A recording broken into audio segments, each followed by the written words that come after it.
العلي العظيم رب اشرح لي صدري ويسر لي أمري واحلل عقدة من لساني يفقه قولي أما بعد dukkan yabo da godiya sun tabbata ga Allah subhanahu wa ta'ala.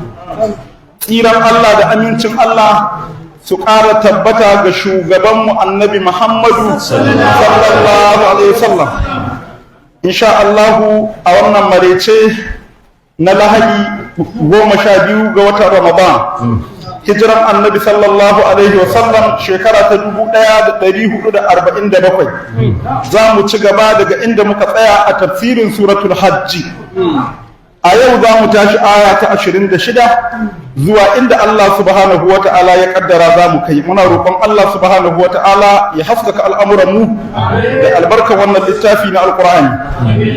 Allah ya ce wa azim fin nasi bil hajji. أعوذ بالله من الشيطان الرجيم بسم الله الرحمن الرحيم وأذن في الناس بالحج يأتوك رجالا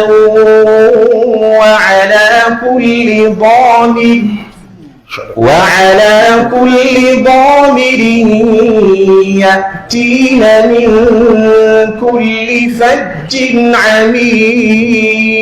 عميق ليشهدوا منافع لهم ويذكروا اسم الله في أيام معلومات على ما رزقهم من بهيمة الأنعام فكلوا منها وأطعموا البائس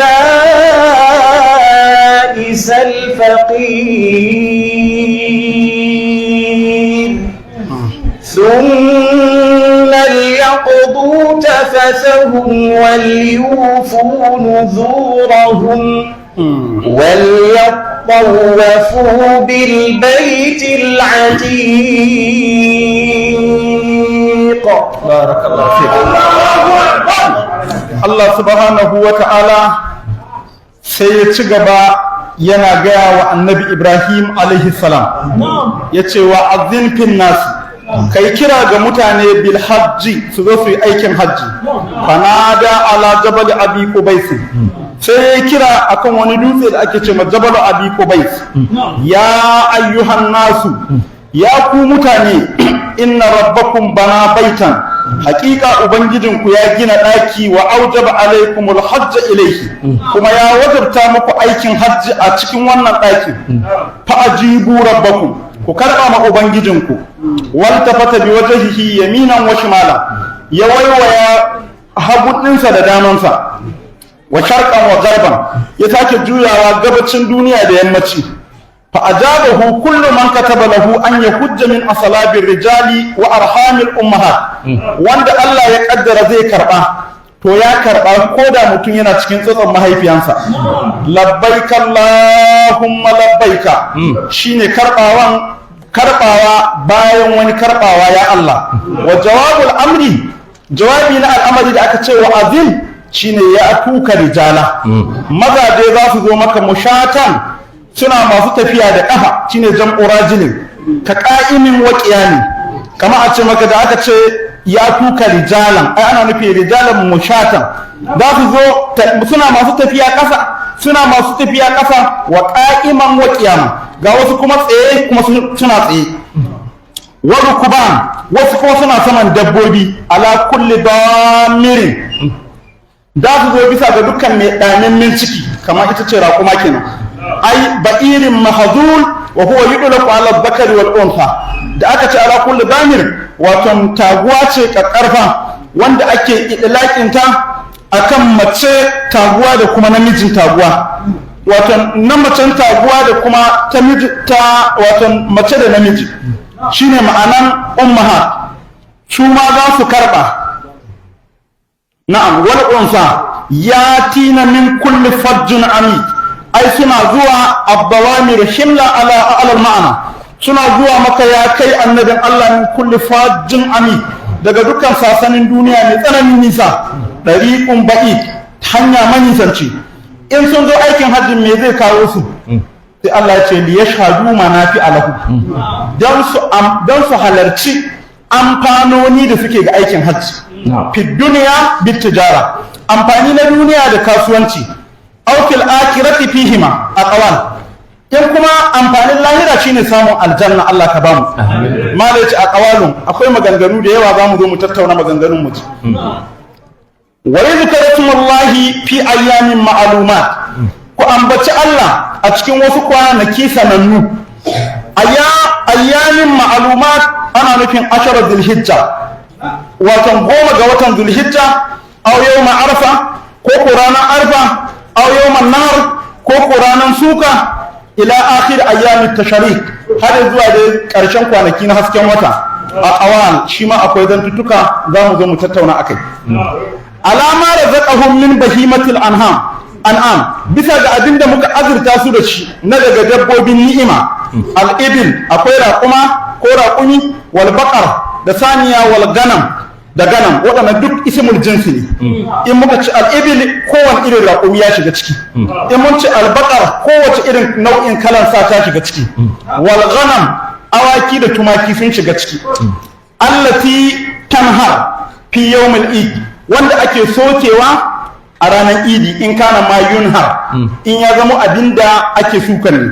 Aw yuzbah, ko wanda ake yankawa, in kana ma yuzbah, in ya zama cikin abin yankawan. Shi ma muna da bayani mai tsawo akan sa. Wa ma ba'dahu min al-hadaya wa bahaya, da abin da yazo a bayansa na daga hadaya da kuma bahaya, duk dai ma'ana guda ne. Fa kulu minha, ku ci daga ciki, idza kanat mustahabba, idan ya zama abin bukatan a ci. Wa ada'imul ba'isa, ku ciyar da mai cikin tsanani, al-faqir, wanda yake matalauci, ai shadidul faqar, wanda yake cikin tsananin talauci, allazi la shay'a lahu, wanda bai da komi. Summa liyaqdu tafafahum, sa'annan ku cika wannan ibada naku. Wal yufu wa sha'asuhum ka dul zuhur, tafafahum ay yaziluna awsaqahum, su gusar da dauda na jikinsu, wa sha'asuhum da kuma biringimin gashin su, ka dul zuhur, kamar yankan akai fa duk in an kammala waɗannan ayyuka an yi dawafil ifada, sai ai kokari duk a rabu da su. Wal yufu nuzurahum, kuma su cika bakance da suka yi, bit tashdidi wa tahfif, dai shadda. Wal yufu nuzurahum, su cika wato bakance da suka yi, min al hadaya, daga hadaya, wa bahaya da lahiya. Wal yadawafu bil baitil atiq, kuma su yi dawafi a ɗakin Allah yantacce. Alƙadim kenan, wato ɗaki da ɗaɗɗe, li annahu awwalu baitin wubi'a lin-nas, shine ɗaki na farko da aka aza shi ga mutane.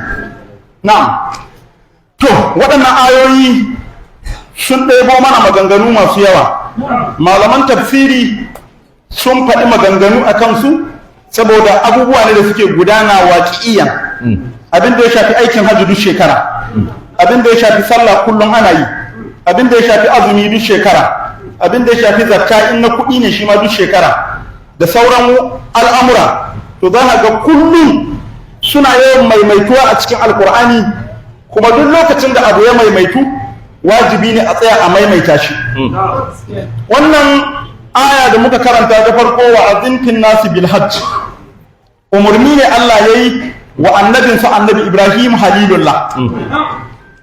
Ita wannan rayuwa da muke ta duniya, muna rayuwa ne akan mataki guda 7, kamar yadda Allah ta'ala yake ce da mu latarkabunna طبقا عن طبق فما لهم لا يؤمنون. نعم، الله سبحانه وتعالى yake ce da mu latarkabunna, lallai kuna rayuwa, kuna hawa tabaqan an tabaqin, mataki bayan mataki. Sai Allah ya ce fa malahum la yu'minu, me yasa ne ku da ba za ku imani da Allah ba? Ka kalli baya, ka tuna da kai ba kowa bane. Mun yi rayuwa da ake ce mata alamu zarri, kuma wannan rayuwan an yi ta wuce. muka dawo alamun rahim, rayuwa na mahaifa. Mun yi zama dukkanmu ba wanda bai zauna cikin mahaifa ba, kuma mun gama wannan rayuwan ita ma ta wuce. Sa'annan muka shigo cikin alamul falaki wal ajsad, rayuwa na jikukuna da ake a sararin duniya. Sa'annan daga wannan rayuwan kuma za mu yi intikali sai mu koma alamul barzakhiyya, rayuwan kabari. Yanzu wanda suke cikin kabari, yadda muke haɗuwa nan mu tattauna abubuwa, haka su ma suke haɗuwa. Ba su kai lahira ba, amma kuma sun bar duniya. Kuma duk wanda yake cikin wannan anguwa a yau in ya mutu zai haɗu da ƴan uwansa na wannan anguwan. In a aljanna yake, to waɗanda suka ƴan aljanna zai haɗu da su. In a wuta yake, ƴan uwansa wanda suka zauna cikin anguwa wanda suke wuta shi ba zai haɗu da su, kuma za su tattauna, za su ji bayanai mabambanta. Shi ma in mun samu lokaci za mu yi bayani akai saƙonin da ke tafiya tsakanin rayayyu da matattu. Dan ba dan rayayyu ba da matattu sun halaka su ma, ba dan matattu ba da rayayyu su ma sun halaka. To me ake nufi da wannan? Yana nufin akwai wasu saƙonni da suke isa tsakankaninmu. Shi ma za mu da mu tattauna kansa. Wannan ɗabaƙan an ɗabaƙin alamul barzakh, daga barzakh sai kuma alamul mahashar, filin alƙiyama. Daga mahashar sai kuma alamul sira, rayuwar siraɗi da za a yi. Daga alamul siraɗi sai kuma alamul jannati, Allahumma ja'alna min ahlil janna. Aw alamun nar, a'adana Allah wa ajarana minan nar. Waɗannan matakaiya guda bakwai su ne ɗan adam yake rayuwa a cikinsu. Shi ne ma'anar latarkabunna ɗabaƙan an ɗabaƙin fama lahum la yuminu. A wannan alamu zar, tun ana cikin alamu zar aka amsa wannan kira.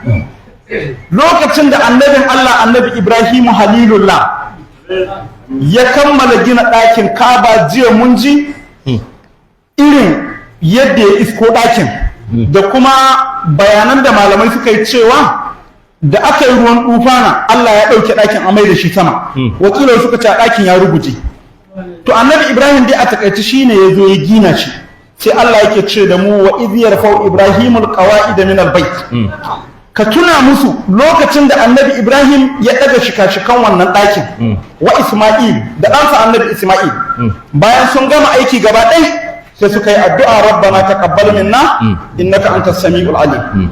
Ya ƙara addu'a rabbi wa ba'ath fihim rasula, Allah ka tayar da wani babban manzo a wannan gari, yatlu alaihim ayatik, wanda zai zinci karanta ayoyin Allah, wa yu'allimuhumul kitaba wal hikma, ya karantar da su littafin Allah da kuma hadisai, shine alhikima, wa yuzakkihim, ya tsarkake su.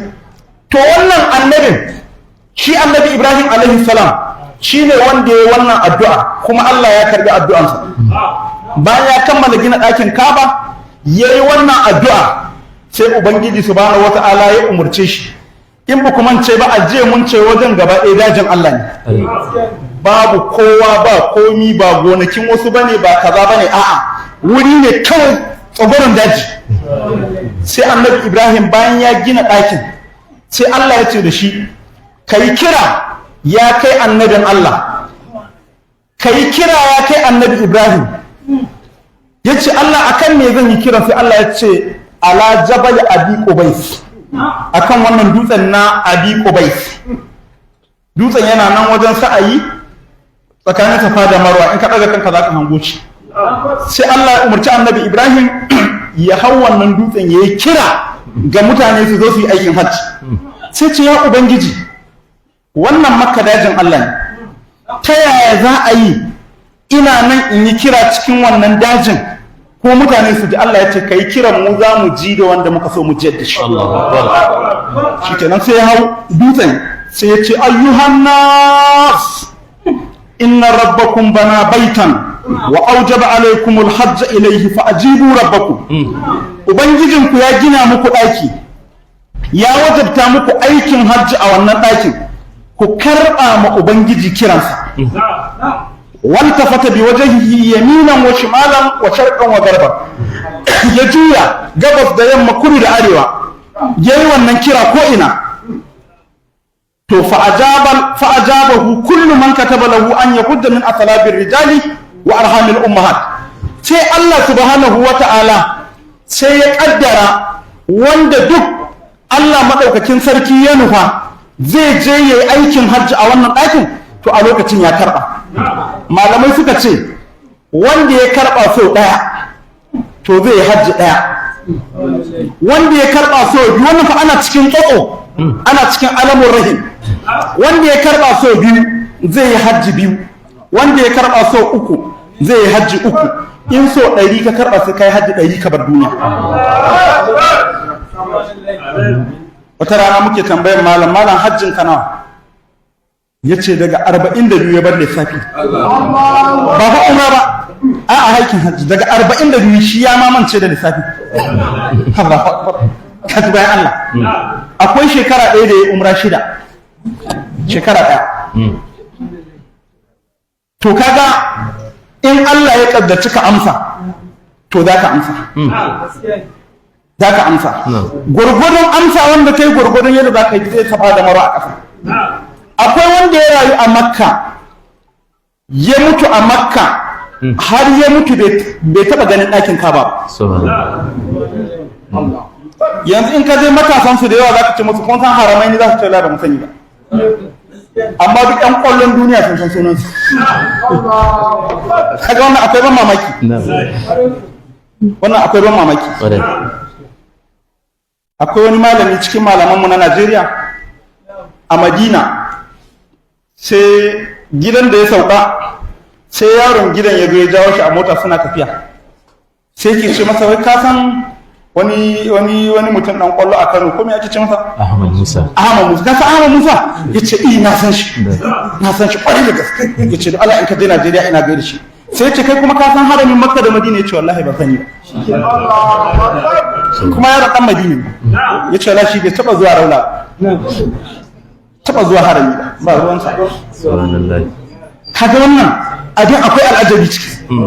To ubangiji subhanahu wataala ya riga ya tsara komai. Allah ya tsara. Annabin Allah annabi Ibrahim ya yi wannan kira wanda Allah ya rubuta ya karɓa ya karɓa. Da ka yi mamaki ka ga manya-manyan bayan Allah su kuma Allah bai kaddara suka karɓa. Kuma rashin karɓa shi ma ba matsala ba ce. Nasara ce. Da ka ga Alfazazi yana cewa da yawa wanda zai je wajen annabi sallallahu alaihi wasallam amma zuciyarsa ba ta tare da annabi. Ya ce amma mu kuma da muke zaune a gidajenmu, ya ce wala mun fika kusa da shi kwarai. To kaga wannan haka al'amarin Allah yake. Shi Alfazazi, Sheikh Abdurrahman Alfazazi rahimahullah, shi ya yi aikin hajji amma bai samu zuwa ya ziyarci annabi a Madina ba.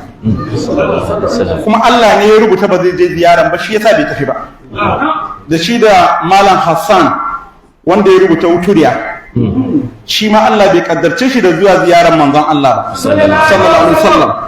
Haka da zaka ga manyan muddah irin su Sheikh Usman bin Fodio taghammadahu Allah bi rahmati, shi ma Allah bai kaddarce shi da zuwa wajen ziyara ba, amma ba su tafi bane da gangan jikin su, amma wallahi tare da annabi suke kwarai da gaske.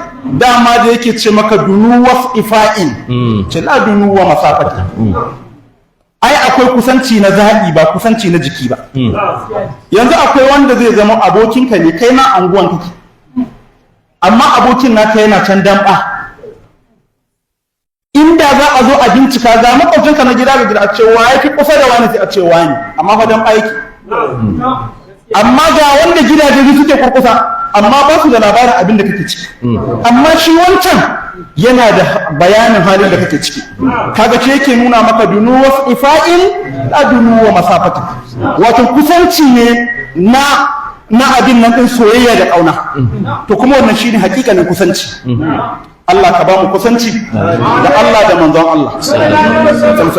Annabin Allah annabi Ibrahim ya kira mutane su zo su yi aikin hajji. Allah madaukakin sarki ya kaddara wanda duk za su karba sun karba.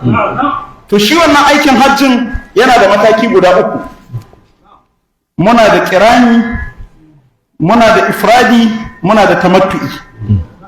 To duk wanda za ka ɗauka idan ka tafi miƙati, muna da miƙati, akwai na Maghrib, akwai na ahlul Madina, akwai na mutanen Yaman, akwai na ƙarnu manazil, waɗannan duka akwai miƙati wanda kafin ka zo garin makka to nan ne za ka tsaya ka yi shirye-shirye. Kamar misali yanzu mu miƙatinmu yana jidda, kuma an ce tekun maliya ta kwashe wurin gaba, sai dai aka sake matsowa saman tudu aka sake fidda wani wuri a matsayin shine miƙatin na ahlul maghrib kenan.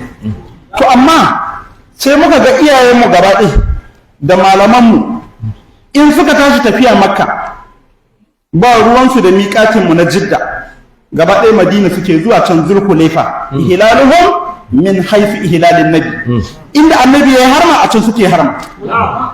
Tunda idan ka shiga madina bayan ka gama ziyaranka za ka fito tsakanin miƙatin da madina za ka ga kaman watakila a ce daga Gusau zuwa Darɓa misali can zulhulaifa, tunda yanzu kaman magani yana son ya haɗe gaba.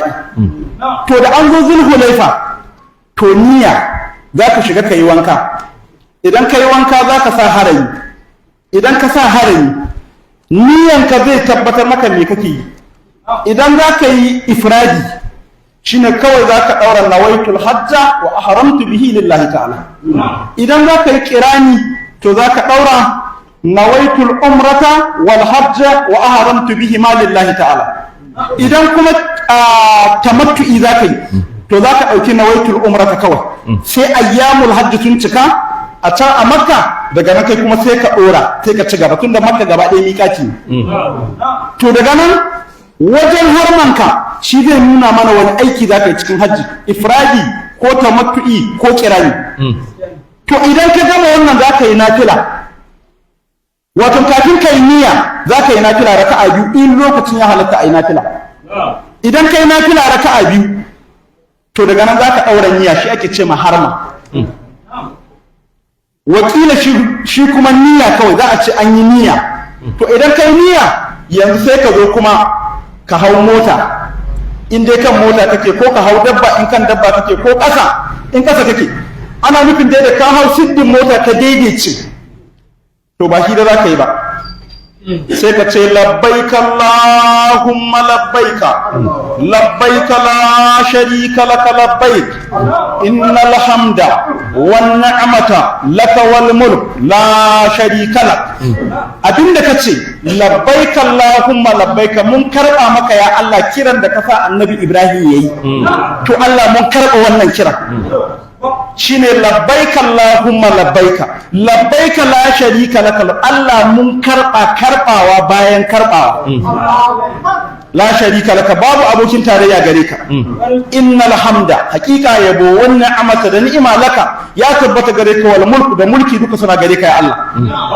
To haka wannan kalmar ta labbaika za a ci gaba istimrar, za ka ci gaba da shuɗiya kana yin ta wa jaddidan ha ayyama tajaddadan hala, ba hira kamar yadda yanzu ake yi. Kawai ka ga mutum ya buɗe babbar waya cikin mota, tunda a mota akwai data, ba sai ka sa data ba, kawai sai a fara hira.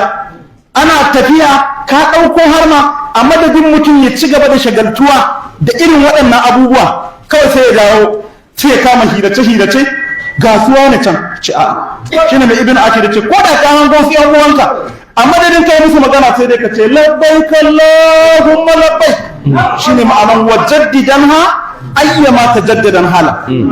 In an kai tudu da gangare da sauransu haka za a ci gaba da har a shiga cikin garin Makka.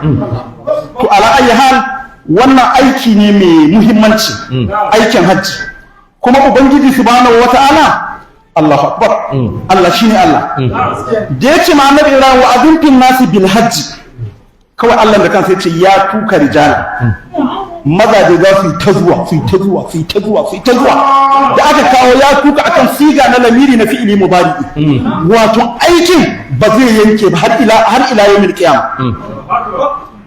Mushatan jam'u rajulin, wato wasu za su tafi da kafa, wasu saman dawaki, wasu saman dabbobi, kowa da irin alan da zai zo ya tafi da shi.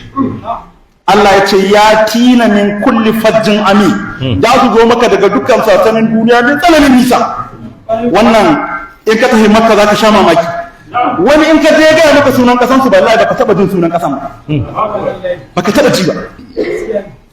Wani in ya ga al'adan wani, in ya ga al'adan gidan su wani, shi za ka ga Allah ya ji kan Sharif Alawi rahimahullahu ta'ala za ka ga gidan Sharif Alawi yana taro manya-manyan malamai su malam lokacin suna sauka gidan, suna zuwa gidan, ba nan ne masaukin su amma suna zuwa gidan Sharif Alawi kama aboki ne ga malam, sun daɗe sun kuma sabur sosai, lokaci bayan lokaci malam yakan ziyarce shi.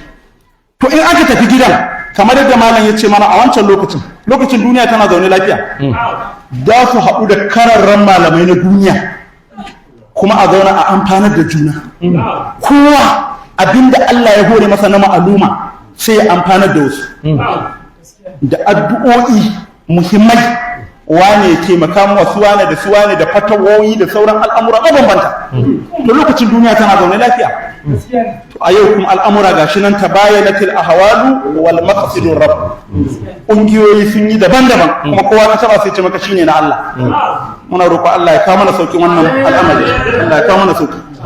Sai ubangiji ya ce li yashhadu manafi'a lahum, dan su halarci amfanoni da suke wajen wannan aikin hajji. To kaɗan daga cikin amfanonin da ake fa'idantuwa da su akwai al'ilm, samun ilimi. Idan ka tafi Makka, duk ƙwarewanka da iliminka da kaifin hadda, in ka je Makka sai ka ga wanda ya fi ka. In takamanka ibada, wallahi in ka shiga harami sai ka ga wanda ya fi ka ko kai aljani. In takamanka alkhairi da kyauta, in ka je sai ka ga wanda ya fi ka. In takamanka tsananin talauci da rayuwa cikin wahala, in ka je wallahi sai ka gano kai kana cikin wadata, sai ka ga wanda ka fi shi kuma aure. To wannan wuri in ka tafi ka ga wannan shi kadai darasi ne, shi kadai darasi ne. Sai Allah ya ce li yashhadu manafi alahu, amfanoni da yawa wanda zaka samu. To kuma ana yin kasuwanci kuma ana samun riba da yawa. Ya halatta in ka tafi aikin hajji kai kasuwanci. In kai kasuwanci abinda ka samu da na riba za ka iya tattarawa ka zo gida ka ci gaba da cin abinci ko kuma ka ci gaba da ɗora da kasuwancinka. Kaga shi ma amfani ne kwarai. Sa'annan ƙarin amfani da ce manafi'a, amfanin bai tsaya a duniya ba har a lahira. Hadisi ya tabbata duk wanda ya mutu a wajen aikin hajji to zai tashi tare da sahabban manzon Allah sallallahu alaihi wasallam, zai tashi tare da su.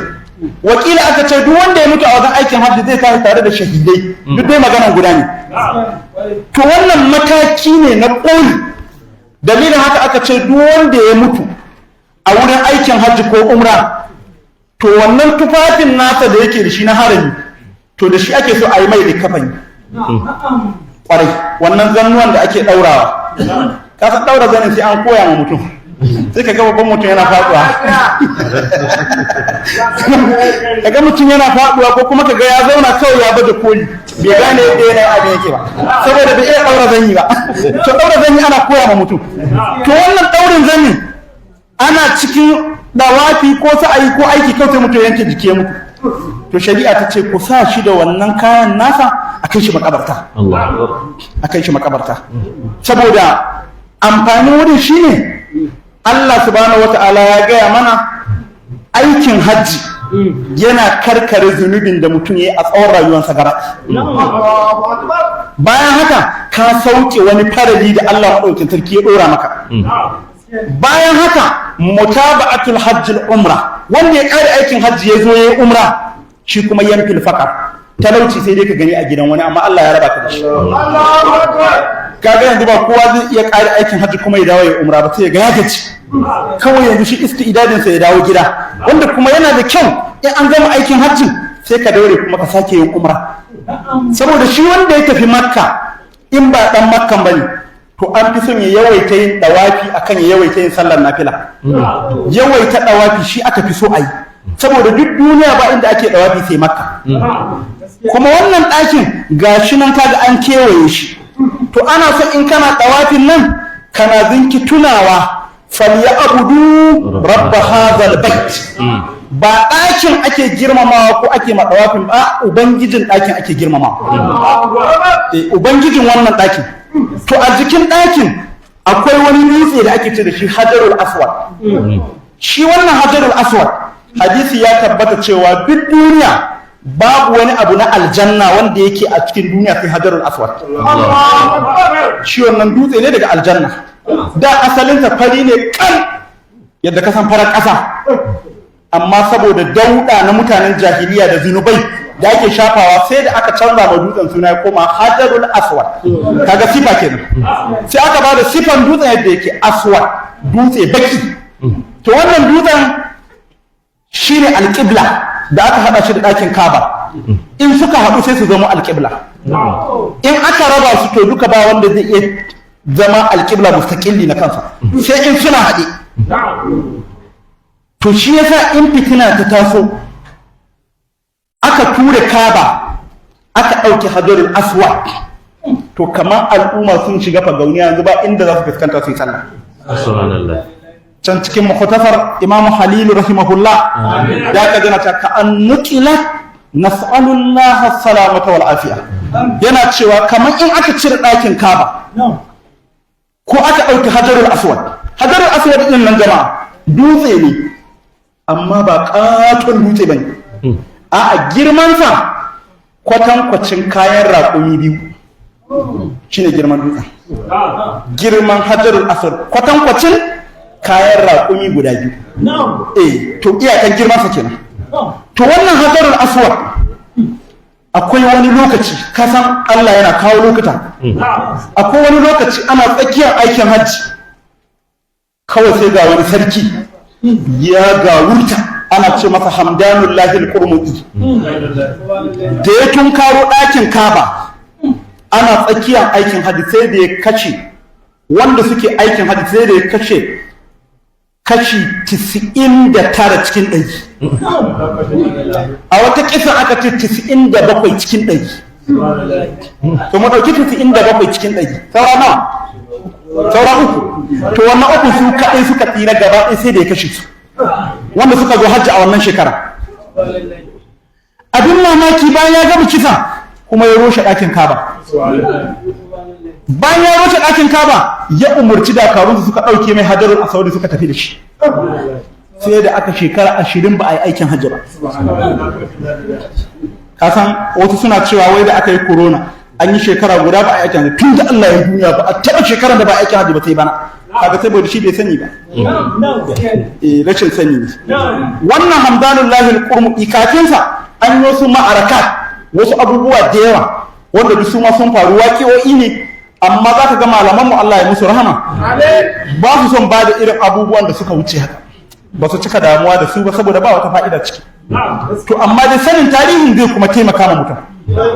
To shi wannan Hamdanul Lahil Qurmudi bayan ya ɗauki hajarul aswad ya tafi da shi, sai da aka shekara 20 da ƙyar Allah ya taimaka aka samu aka lallaɓu, aka samu wasu suka yi kwanton ɓauna suka kashe shi, aka je aka ɗauko dutsen aka dawo da shi, sa'an aka gina ɗakin Kaaba.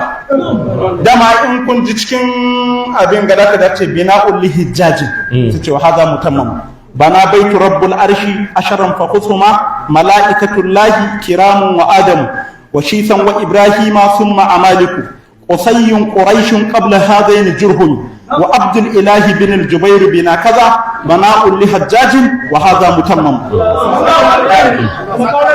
Da yadda ake karanta wannan waƙan a ta zo cikin sayyidi, amma malam ya mana gyara akan ta.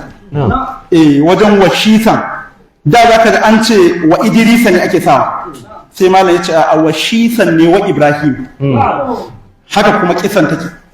To wannan shine waɗanda suka gina ɗakin Kaaba bayan an rushe shi.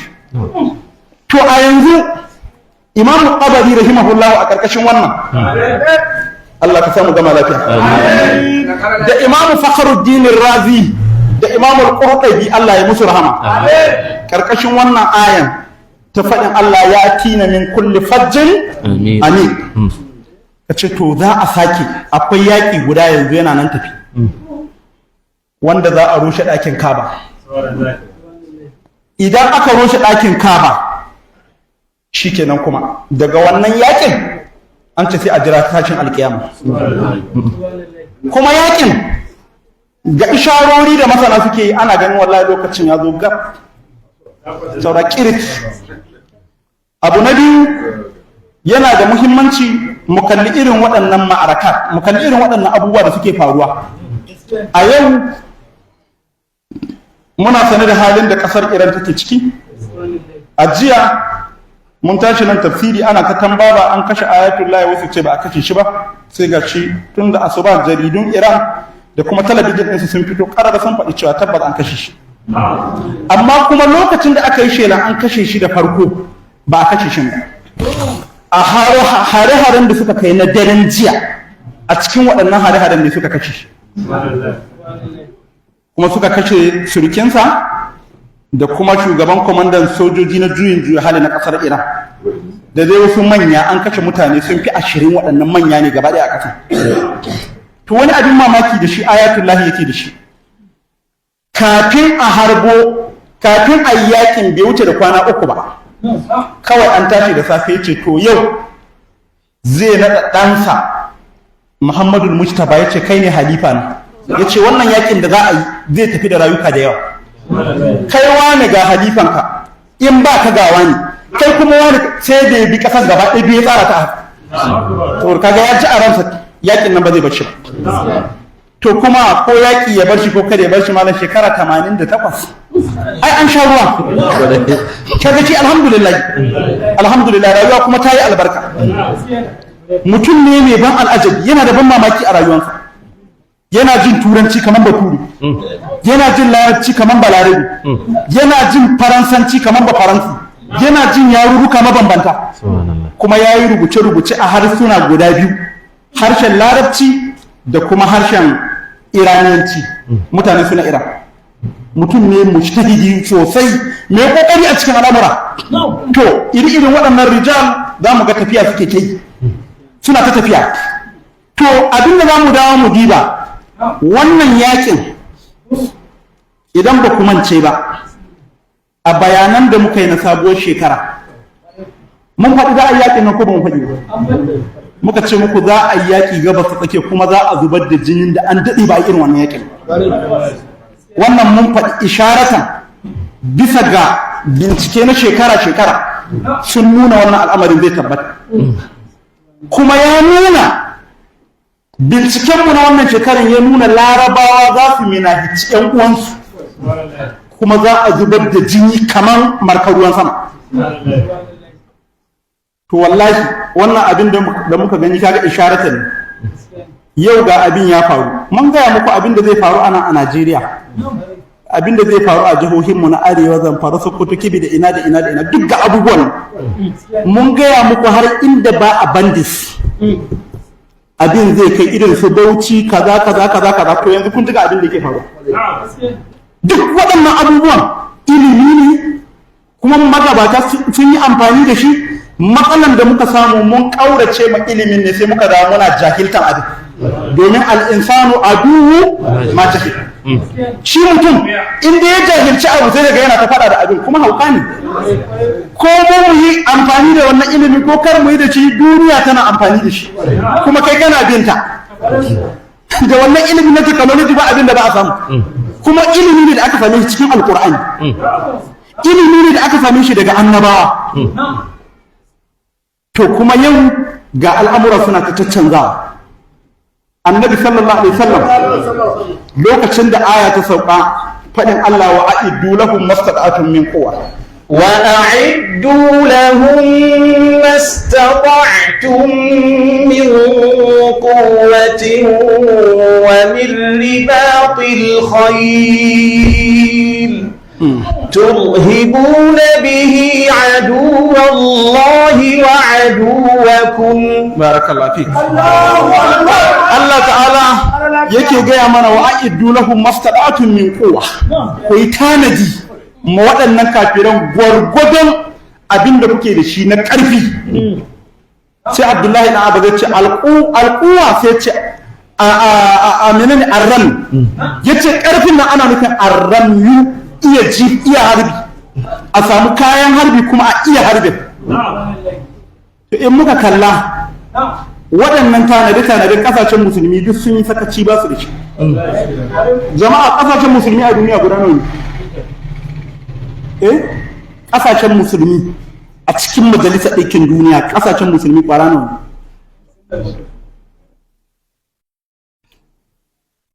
ne? jama'a muna tambaya ƙasashen musulmi guda nawa ne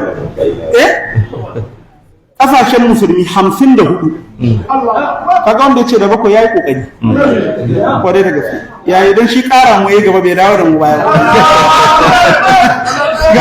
kaga muke so wata muke ai ta ƙaruwa gaba to kaga ƙasashen musulmi 54 jama'a ƙasa ɗaya ce mai nukiliya ita ce Pakistan. Abin bakin ciki ita Pakistan yau da Afghanistan suke yaƙi. Kuma saura ka ɗauki buga da irin kwanakin ba a kan wani ɗan ziri na ruwa. To yanzu kun ga wannan abin yana da ban mamaki. Yanzu akwai sasanin Amerika a cikin gabas ta tsakiya sama da wuri 27. To abin da yake faruwa wannan yakin jama'a bari mu ji wallahi sai mun yi amfani da addu'o'i. Yau da safe sai ga Amerika tana ishara duk mutanenta da suke raye a Turkiya to su kwashe su fita. Tana son ita kuma Turkiya tana cikin NATO. Da ƙa'idar NATO duk ƙasar da ta kai ma wata ƙasa hari cikinki to su kuma gaba ɗaya za su tunkari ƙasar sai sun gabayanta. Ko kun gane abin da muke nufi? To kenan yanzu Amerika tana son gobe litinin ko? Da wuya su kai hari gobe litinin sai talata. Don suna amfani ne da tauraru na sa'idanci da na hisanci. Ai kaga ba su kai hari jiya yau lahadi ba sai suka yi amfani jiya asabar. Saboda jiya asabar sun yi amfani da ita wannan tauraro wanda za ta zamo ta ba su abin da suke nufi. Zuhal. Na'am. To kaga sun yi amfani da zuhal wanda ita ta yi ɗali'i a jiya asabar. To haka nan kuma za su sake yin amfani talata za ka gani. Allah ya sauwaka. Idan suka zo suna son su kai hari amma ta ina za su kai hari za su koma cikin Turkiya. Idan suka je suka harba ma Iran a Turkiya ita kuma Iran ba kyalewa za ta yi ba za ta mai da martani. To da ta mai da martani yanzu ita Amerika ta ja jiki yanzu an haɗa Iran da NATO gaba ɗaya sama da ƙasa 80. Kawai yanzu za su ga kuma su tunkare ta. Sa'an nan yanzu ga Saudiya ita ma saboda munafukai ne sun ba Amerika fili an kai hari jiya an mayar da martani a Riyadh sai ga yanzu sun shugaban nasara suna cewa lallai su ma za su mai da martani ma Iran. To ai bismillah sai su mai.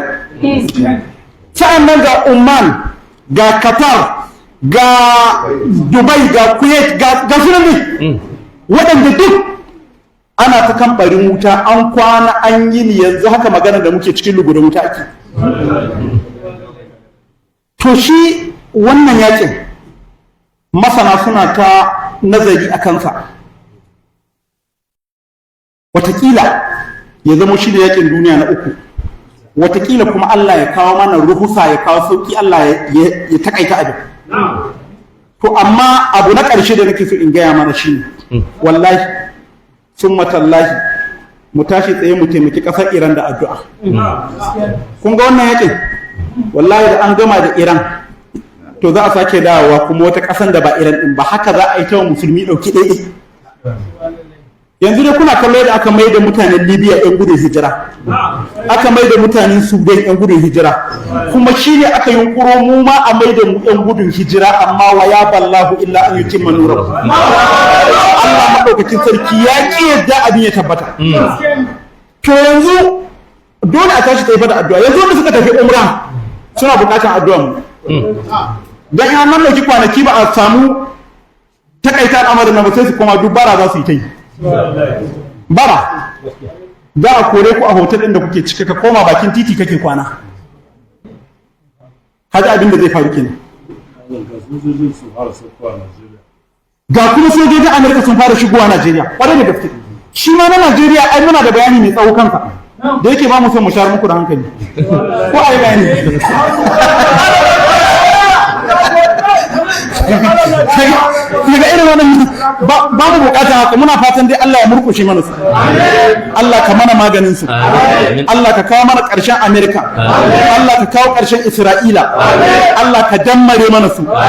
Allahumma dammirhum tadmira, Allahumma baddil shamlahum, Allahumma qallil adadahum, Allahumma ja'alhum kama ja'ala ala ashabil fil, Allahumma tarmihim bihijaratin min sijil, Allahumma tarmihim bihijaratin min sijil, Allahumma faj'alhum ka'asfin ma'kul.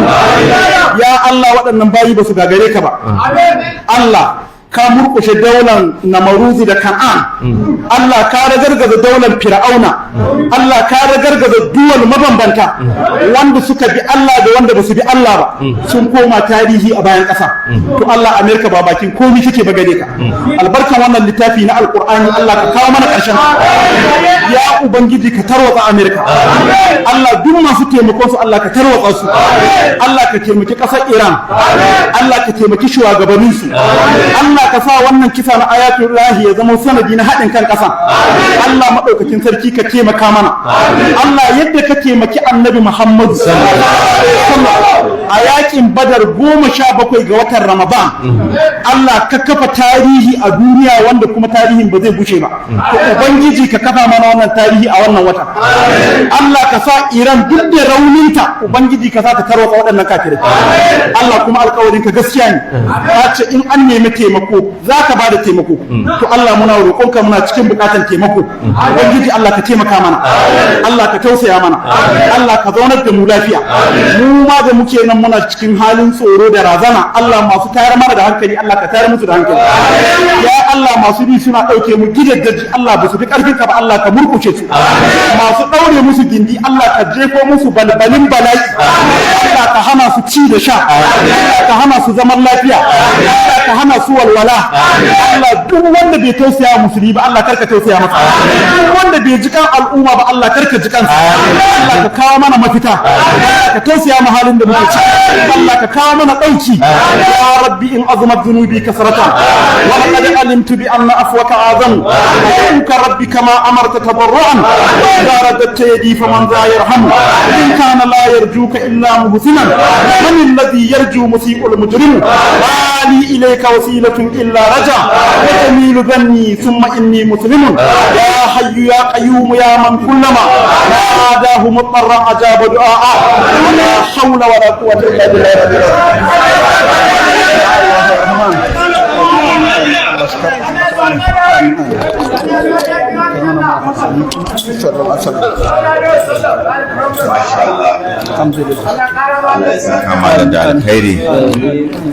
addu'o'i da aka yi Allah ya karba, Ubangiji Allah ya kara basira, Allah ya ji kan mahaifa, ya ji kan iyaye, ya ji kan malamai, shari'a mala Allah ya sa mata albarka, Allah ya kara mana kariya da kariyar shi, alfarmar sayyidina Rasulullahi. To kamar kullum kamin tambayoyi akwai sakonni waɗanda yan uwa sukan aiko domin neman addu'a zuwa ga malam. Akwai wata mata ta aiko da sadaka 300 a yi ma mahaifanta addu'a, Allah ya ji kansu da rahama. Wasu bayan Allah sun aiko da sadaka 700 ta hannun Murtala suna baran addu'a. Wasu bayan Allah daga jihar Niger sun aiko da Alƙur'ani suna baran addu'a. Malam Ilyasu ya aiko da sadaka 500 yana baran addu'a. Najashi da Haira da Usman sun aiko da sadaka 500 a yi mahaifinsu addu'a. Alhaji Jamilu Dogo ya aiko da sadaka naira 1000 da dabino a yi masanata Kabir Garma Marafa addu'a da mahaifan shi.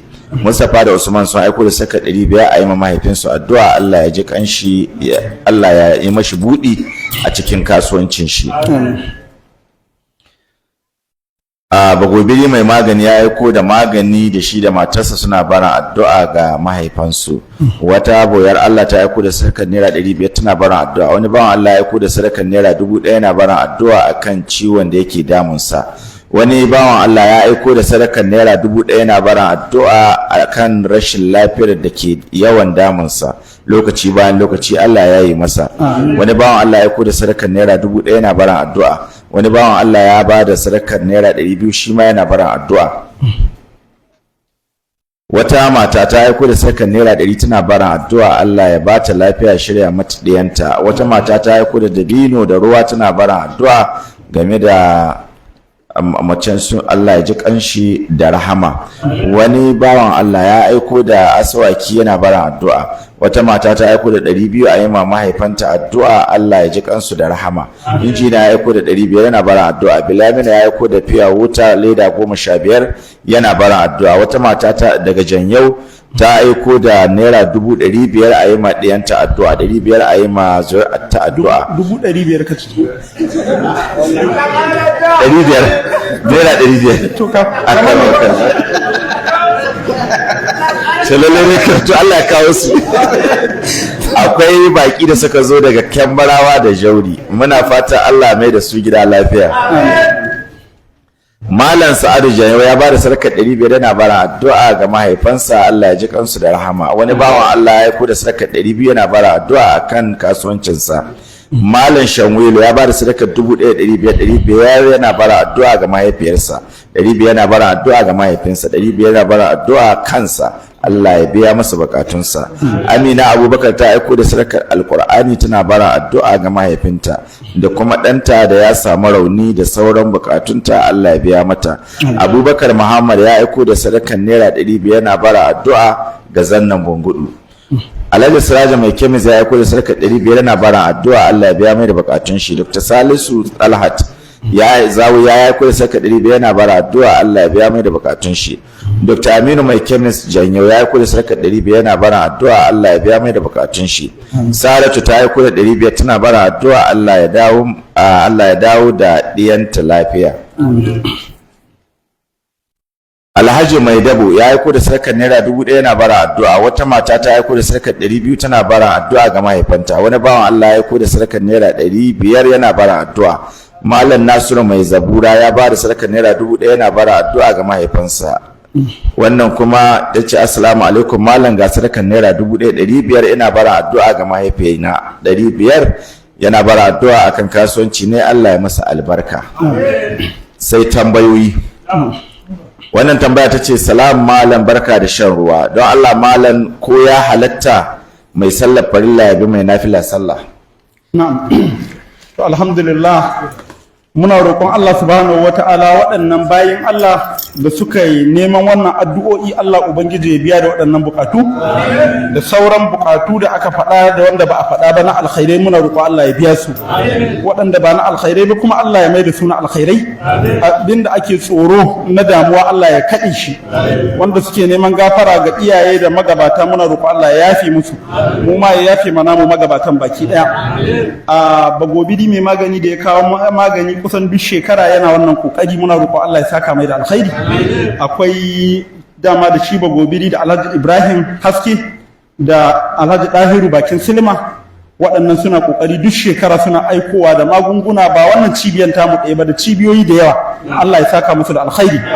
Kuma muna ƙara godiya ga Dr. Aminu Ɗankura wanda yake taimakawa ma mutane marasa lafiya, da kuma Dr. Aminu Aliyu Janyau, wannan Aminu kenan makwabcinmu, suna kokari kusan duk ɗalibai na in ba su da lafiya sukan zo komi dare da a zo a diba su ma muna musu addu'a Allah ya saka musu da alkhairi. Da sauran bayin Allah da suke bada taimako, akwai malam Sa'idu mai magani wanke, shi ma muna mai addu'a Allah ya saka mai da alkhairi. Da sauran bayin Allah da suke bada gudunmawa a boye da bayani, Allah madaukin sarki ya saka musu da alkhairi. Allah kuma ka zaunar da kasar mu lafiya. A mai tambaya game da sallar nafila, mai sallan farilla ya bi mai nafila. Wannan tambaya da yake mun sha amsa ta, amma kuma in ta maimaitu dole amsan ta ya maimaitu. Wato mai sallan farilla ba zai bi mai nafila ba, saboda matafiyansu ba ɗaya bane. Kaman kai ne yau da safe da ka fito sai ka ce, ka zo kana ba mu labari, ka ce yau da safe kawai sai ka ga jirgin ƙasa ya biyo nan ya wuce. Jirgin ƙasa ka ce yi, ce wallahi ba hanyarsa bane. To ta yaya za a yi farilla nafila ta ɗauki farilla? Shiga san ƙarya ne. In mutum ya ɗauki wannan wata sai ran da ka shiga kabari za ka gano ba ka yi sallah ba. Wallahi da gaske. Kana shiga kabari wallahi za ka gano ba ka yi sallah ba. Ka san matsalar abin da yake faruwa. Yanzu da za a rufe kofa ɗaya na a wurgo zaki. In mun zo fita nan wani zai gwabci amma bai san ya gwabci ba. Wani zai karye ma, wani zai yi kaza amma haka cikin tsoro. a je samu a fita. To haka matsalar take. To yanzu duk abin da muke yi muna ganin kamar wai mun saba wa malaman fiqh, kamar su muka saba ma ba Allah ba. To sai ka shiga kabari sai ka gano ashe ka ji kanka rauni, kuma inda ya kamata a gyara an baro wurin. Saboda haka dole ne mu zamo masu da'a da biyayya ga su waɗannan malaman na fiqh. Na ɗan fara bayani kan imamu na Maliku rahimahullah. To an samu malamai da yawa suna ta turo saƙonni, wani mata kana zai bugo mota aka kawo ke su. Don Allah magana nan da aka fara kan imamu Maliku suna so a faɗaɗa ta. Na ce musu to in mun kai gaban da ya kamata mu faɗaɗa za mu faɗaɗa. Insha Allah ta'ala muna samun gaɓoɓi ne wanda ya kamata a samu a taɓa wannan bayani. Amma da insha Allah ta'ala muna fata da izinin Allah ƙarƙashin wannan tambayan to za mu ƙara faɗaɗa menene hikiman bin waɗannan malaman na mazhaba. Saboda ka san abin da ake kallo ka bi imamu Maliku kaza saboda shi imamu Maliku yanzu in an cire shi a addinin musulunci da za mu cire shi mu ajiye shi to billahi alazim sai dai ka ba sallah, amma duk sallan da kaga ana yi shi ya koya mana ita. In na gabansa sun koyar da sallah amma ba a rubuce ba, shi kuma a rubuce kawo ta. Shi yasa da ka cire imamu Maliku to sai dai ka haƙura da sallah, domin shi ya bayyanar maka da farillai da sunnoni da mustahabbai da masu gyara sallah da masu bata sallah. Tunda kuma ya wuce ba a sake maimaita irinsa ba har yau maganan da muke. Dan haka kaga yabon gwani ya zama dole. Allah ka samu gama lafiya, Allah ka yi mana muwafaka, Allah ka samu dace. Wa aqulu ma aqulu astaghfirullah al-azim li wa lakum innahu huwal ghafurur rahim. Ya Allah ya Rahman, amin amin amin amin. Ya arhamar rahimin, ya arhamar rahimin, ya arhamar rahimin. Jama'a kawo salati. Allahumma salli ala Muhammad wa ala ali Muhammad. Amin. Kama sallaita ala Ibrahim wa ala ali Ibrahim fil alamin innaka Hamidum Majid. Amin. Wa barik ala Muhammad وعلى آل محمد كما باركت على إبراهيم وعلى آل إبراهيم في العالمين إنك حميد مجيد. اللهم اغفر لنا ولوالدينا ولجميع المسلمين والمسلمات والمؤمنين والمؤمنات الأحياء منهم والأموات إنك مجيب الدعوات. الله ساكا ممالا دا الخير wannan fadakarwa da aka yi mana ubangiji Allah ya saka da alkhairi. Abinda aka umurce mu da shi Allah ka ba mu ikon aikatawa, abinda aka hane mu Allah ka ba mu ikon hannuwa. Allah ka taimake mu ga dukkan al'amuran mu, ka biya bukatun mu, ka biya bukatun bayinka da suka roƙe mu addu'a. Wannan fitintunu da muke ciki ƙasan mu da wasu ƙasashe, ubangiji Allah ka kawo mana ƙarshen wannan al'amura. Allah ka yaye mana, Allah ka isan mana da isakka, Allah ka isan mana da isakka. Wa'annan makiya da suka samu gaba, ubangiji Allah ka isan muna gare su. Allah gwada muna ƙarshen Amerika da Isra'ila. Allah ka dammara su, Allah ka wace su, Allah ka kaskanta su, Allah ka kawo ƙarshen su. Allah ka taimaki musulunci da musulmai, Allah ka taimaki musulunci da musulmai. Allah ka taimake mu ga dukkan al'amuran mu, ka biya bukatun mu baki daya. Bismillahir Rahmanir Rahim. Allahumma anta ta'lamu a'da'ana adadan wa baddisham lahum bidadan wa la tubqi minhum ahadan innaka antal baqi sarmadan wa makaru makaran wa makarna makaran wa hum la yash'urun fanzur kayfa kana aqibatu makarihim anna dambarnahum wa qawmuhum ajma'in wa tilka buyutuhum hawiyatun bima zalamu tudammiru kulli shay'in bi amri rabbiha wa asbahu la yara illa masakinahum fa hal tara lahum min baqiya wa hiya hawiyatun ala urushiha faqad adabil alqawmi alladhina zalamu walhamdulillahi rabbil alamin. Al-Fatiha.